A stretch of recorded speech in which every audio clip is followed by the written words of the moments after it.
presented on the topic of computer languages, that is the low-level language and the high-level language. And the members are Shivraj, Sherab, Ankush, Arzu and Bhaskar. The low-level language are machine codes in the forms of 0, 1s and mnemonics. These are of two kinds, machine language and assembly language.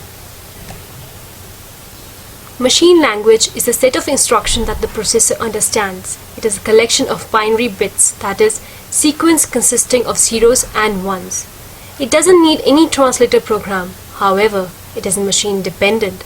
That is, one code written on a machine cannot be transferred to another machine. Therefore, we arrive at assembly language. This language includes operation codes and operands which are given in form of alphanumeric symbols, also called as mnemonic codes.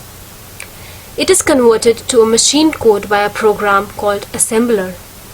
This language is also machine dependent. That is, a code on one machine cannot be transferred to another machine.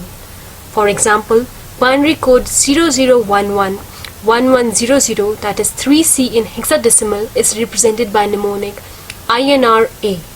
Similarly, for addition we may use ADD and for subtraction SUB. There are certain advantages of assembly language over machine language.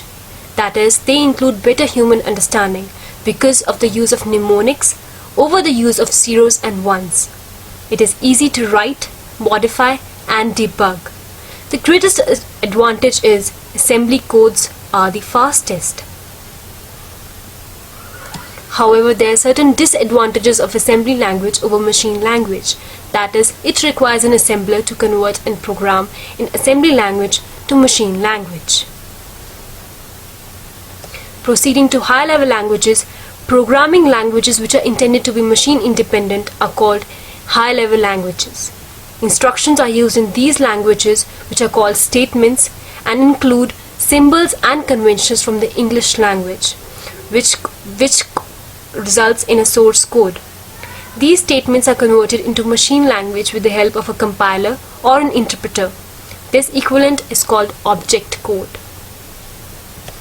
However, the question arises, what is the difference between the two?